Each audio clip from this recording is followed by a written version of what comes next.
बिहार में राज्यसभा की सीटों पर होने जा रहे चुनाव को लेकर खींचतान मचा हुआ है। ऐसे में क्या अपडेट है, क्या कुछ अपडेट सामने आया है, पार्टियों के बीच क्या मंथन चल रहा है, चलिए विस्तार से बताते हैं। नमस्कार, मेरा नाम तन्मय है, आप देख रहे हैं अमर उजाला बिहार झारखंड। खैर, बात कर ले तो राज्यसभा की 5 सीटों पर होने जा रहे चुनाव में एक सीट के लिए राजग में जबरदस्त खींचतान मचा हुआ है।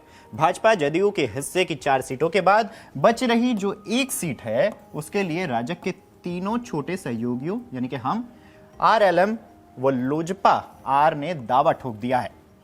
हम और आरएलएम भाजपा को पुराना वादा याद दिला रहे हैं, जबकि लोजपा आर अपने 19 वोटों का हवाला देकर एक सीट पर दावा जता रही है, जिसको लेकर खींचतान ये नजर आ रहा है।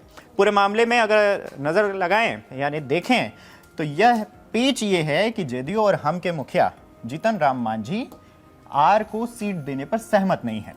दूसरी ओर भाजपा आरएलएम के मुखिया जो हैं उपेंद्र कुशवाहा, उनके पुत्र को बिहार सरकार में मंत्री बनाने, विधान परिषद की सीट देने के बाद उन्हें और उपकृत करने के मूड में नहीं है। हालांकि मांझी और कुशवाहा दोनों का दावा है कि बिहार विधानसभा चुनाव में सीट बंटवारे के दौरान भाजपा नेतृत्व ने उन्हें राज्यसभा की एक सीट देने का वादा किया था। खैर, इस बीच ये जो पूरा मंथन चल रहा है वो चुनाव को लेकर देखा जा रहा है। आगे बढ़े, जदयू में अब उम्मीदवारी पर भी मशक्कत चल रही है। इस पर भी बात कर ले तो जदयू के जो 2 सांसद रिटायर हो चुके हैं उनमें से राज्यसभा के उप सभापति हरिवंश और केंद्रीय मंत्री रामनाथ ठाकुर हैं। इन दोनों के बीच मशक्कत देखी जा रही है, यानी कि माना जा रहा है कि ईबीसी से जुड़े ठाकुर चूंकि मंत्री हैं, ऐसे में सीएम नीतीश उन्हें तीसरा कार्यकाल दे सकते हैं। दूसरे चेहरे के रूप में अगर बात करें तो जदयू पार्टी में महासचिव मनीष वर्मा हैं, इनको भी मौका दे सकती है पार्टी। हालांकि इस दौर में आरसीपी सिंह भी हैं। सिंह कुशवाहा भाजपा के लगातार संपर्क में है। खैर, ये जो 5वीं सीट है उसका गणित क्या है उस पर भी चलिए बात कर लेते हैं। तो जो 5वीं सीट है, एक सीट पर जीत के लिए 40.5 मतों की जरूरत होती है। संख्या बल की दृष्टि से अगर देखें तो भाजपा 89 और जदयू जो है 85 को 2-2 सीट मिलनी तय है। इसके बाद राजग के पास अतिरिक्त 38 वोट होंगे। इस प्रकार से अगर देखें तो 5वीं सीट के लिए राजग को 3 अतिरिक्त वोट का जुगाड़ करना होगा। दूसरी ओर विपक्षी महागठबंधन के पास 35 सीटें हैं जो जरूरी वोट से 6 कम है।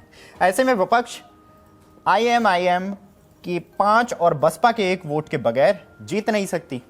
यहीं पे पेच फंसा हुआ है। खैर,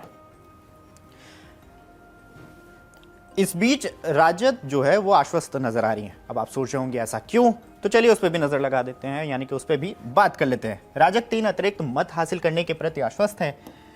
सूत्रों का कहना है कि बसपा का इकलौता विधायक और कांग्रेस 6 के कुछ विधायक मददगार साबित हो सकते हैं। दूसरी ओर राजद की रणनीति दिव्यंगत बाहुबली शहाबुद्दीन की पत्नी हिना शहाब के बहाने एआईएमआईएम को साधने की है।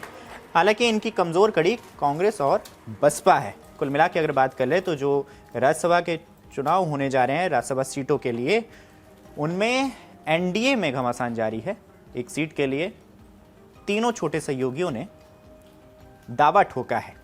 खैर, इस खबर को लेकर आपकी क्या राय है हमें कमेंट करके जरूर बताएं। तब तक के लिए देखते रहें अमर उजाला बिहार झारखंड। आपके राज्य की खबरें, आपके शहर की खबरें सबसे पहले जानने के लिए देखते रहें अमर उजाला। चैनल को सब्सक्राइब जरूर कर लें और पाएं हर अपडेट।